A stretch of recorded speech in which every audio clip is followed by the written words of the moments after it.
Hey everyone, welcome to Princess of Gay. I'm your host Connie, and today we are here with season 2, episode 2, of Symphogear. It's Symphogear G. I'm going to try to keep calling it Symphogear G, not just season 2. But anyway, so last time we got a new villain introduced, and I already forgot her name. She's another singer, and she was doing this concert with Subasa. Also, her hair makes it look like she has cat ears. Um, so I'm identifying her with the cat ears. But she's revealed to be, I guess, part of like a group, at least a small group, because there's her and I guess her mother, who are trying to follow in Fine's footsteps and accomplish her goals, I guess. Um, they want to destroy the world. They're looking to just completely take over and everything. And we don't entirely know their specific motivations comparatively. Like, why are they doing this? Why are they following in Fine's footsteps? But obviously, we'll find out. The problem right now is that they have the control at the moment over the noise. And Subasa's the only one there because Hibiki and Chris were off doing their own fights and now are like, what was it, 45 minutes out from the concert hall?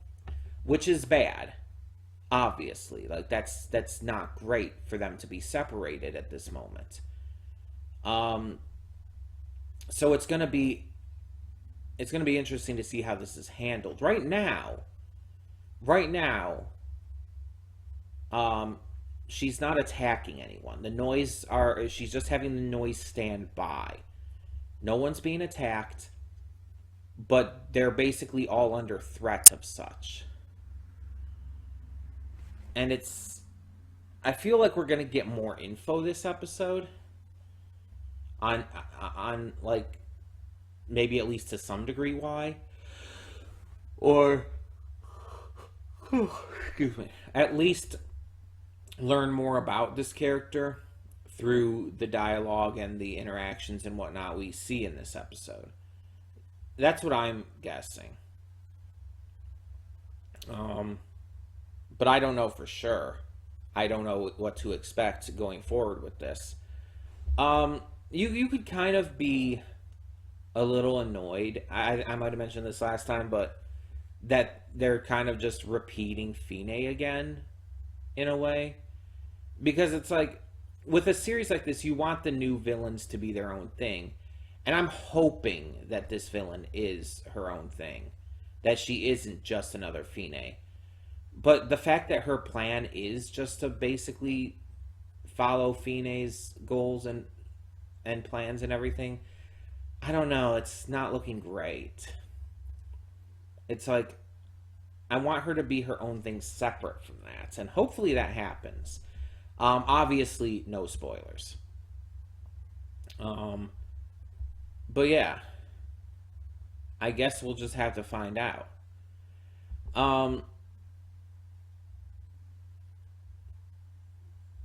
But let's just get into this, I guess. Not really much of anywhere else to go in terms of pre-thoughts, so let's do this. When the screen fades to black, pause this redirect and go to the description below. Follow the link to the reaction, and after you watch it, come back here to the redirect and resume play. Because after it fades to black and then fades back in, everything from that point forward will be my afterthoughts and will contain spoilers to the episode. So, that being said, thank you so much for tuning in, and I will see you at the reaction. And we are back, and we'll begin with spoilers in 3, 2, 1, now. So yeah, I'm starting to think that maybe the mother is using and manipulating these three girls. Because we actively see here that Maria is against the idea of using hostages. That she lets all the people in the arena go because she's uncomfortable with using them as hostages, and she does seem to have some level of ethics to her. And considering we see her mother tell her, it's like, you need to be willing to have blood on your hands, and it's like, I did not give you the order to let them go and everything. It's like, it makes me wonder, it very much makes me wonder if she's like, again, being controlled and manipulated and lied to by her mother. And don't get me wrong, like, the one girl mentions, like, to Hibiki, it's like, you don't know what suffering is. And it's like, I believe that these three girls probably all have gone through suffering, because let's be honest, it's Symphogear. This is Trauma Babies Are Us. Like, that's the entire series. It's about trauma. Just insane amounts of horrific trauma. But the thing is, it's kind of brought up.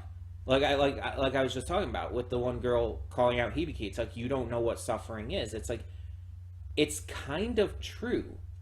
Out of all of our main characters, Hibiki is the only one who hasn't gone through that kind of traumatic suffering. She's been through trauma to some degree, for sure. I mean, she almost died when that shard of Gungnir pierced her, basically pierced her heart, after that concert went awry and everything at the start of season 1. It's like, yeah, it's obvious she went through trauma with all that, but let's be honest, compared to the, and believe me, I don't like comparing people's traumas, because something that's super traumatic for one person might not be traumatic for another, and it's like, you shouldn't compare them, because it's like, it's a person by person basis. I've been traumatized by certain things that have left me, like, having night terrors and stuff. But other people have literally said to me that I'm pathetic for being traumatized by that kind of thing. They've literally said I need to basically the equivalent of man up, without, like, misgendering me. They've basically said the equivalence of that I need to buck up and pull myself up by my bootstraps, and, like, I'm just not trying hard enough and shit like that. I'm not going to get into all of that here, but it's like, I've literally been told that shit. And it hurts, because, again, it's my trauma, and it's that bad for me. It may not seem that bad for you, but it mentally, emotionally, and even to some degree physically affects me. And you shouldn't discount that just because to you it seems not as big. And so I don't want to discount, like, any traumas here that Hibiki might have had, but let's be honest. Hibiki bounced back from that really easily. And she really hasn't gone through this kinds of suffering that others have, like Chris and Tsubasa. She, without question, has her own traumas there, but she bounced back from it to a degree to where it's not really like that huge source of pain for her. It's not a huge source of trauma, of suffering. It was a traumatic event, but she never let it get her down. You know what I mean? So it's not like Chris, whose traumas absolutely fucked her up to the point where it's like she was susceptible to being controlled by Fine, or Tsubasa, whose traumas closed her off for fear of pain and everything. And we don't know what the traumas for these three girls are yet, but it's very much being said here that they have suffering in their pasts. And they aren't willing to listen to Hibiki's positive talking, because they see it as hypocritical, because she doesn't know what they've been through. And when I was saying at the end there, like, Hibiki has to figure out for herself if she's a hypocrite, it's all about how she handles things going forward. Because I kind of stand by the idea that hypocrisy is something is based on something you're like actively doing. If it's an unintentional thing,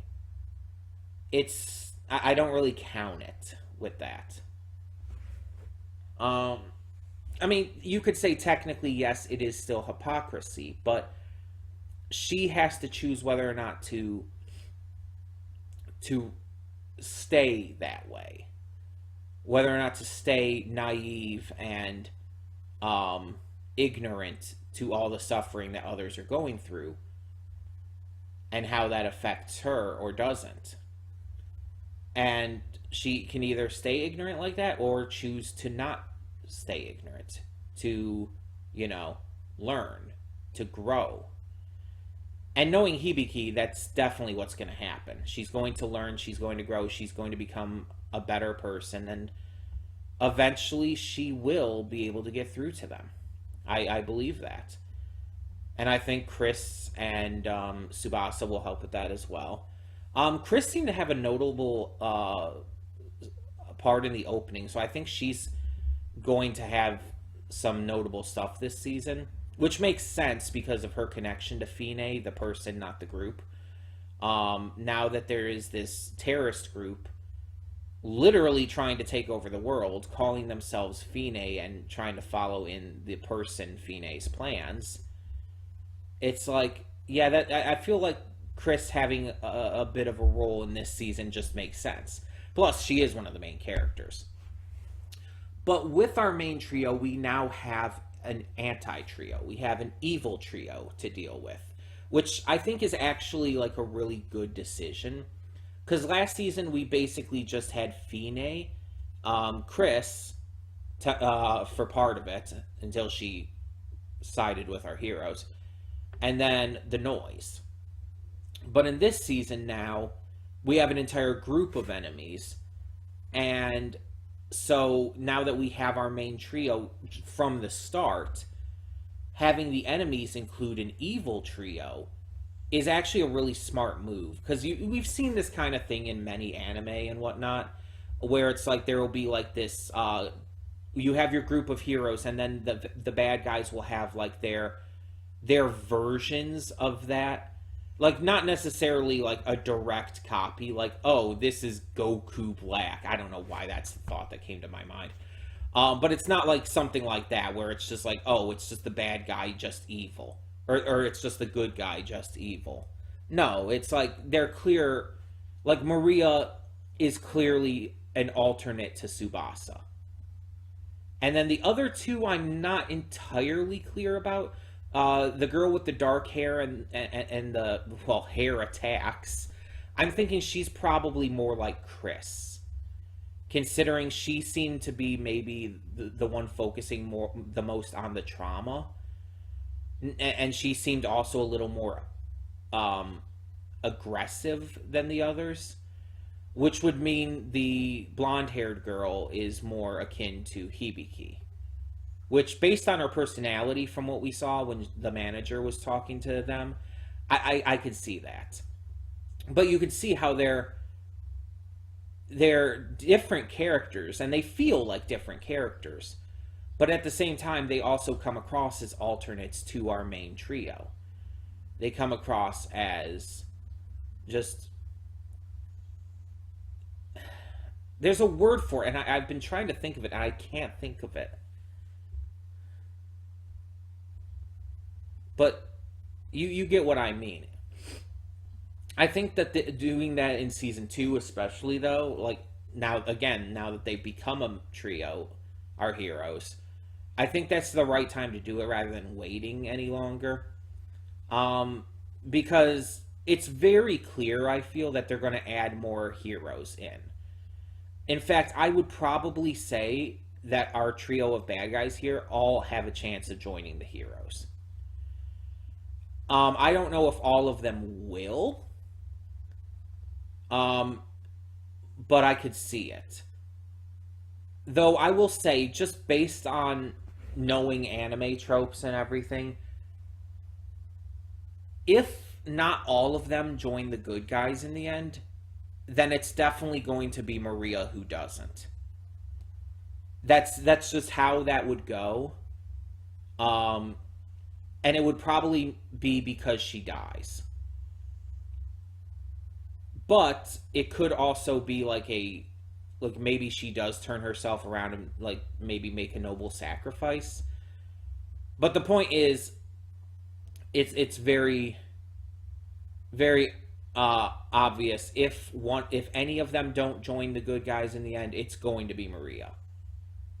And, well, if someone joins, but not everyone, because otherwise no one is joining the good guys. Because if anyone is joining the good guys, both of the other two are. The way we're introduced to them, they very much seem connected. I believe the blonde-haired girl was Kiri. I don't know. I'll get them down hopefully, but it's like these two are very clearly like closer than Maria is with either of them. Maria almost feels like an outsider, which is fitting considering she's the anti-Tsubasa. Because let's be honest, Hibiki and Chris are, I would say, more connected than Tsubasa is with either of them. Just because of what Chris went through and how Hibiki had to help Chris and everything. There's much more to their relationship, I feel. But this is just from what I'm seeing and everything. I could end up being completely wrong. I'm just basing all these guesses, all these theories on tropes and everything I've seen.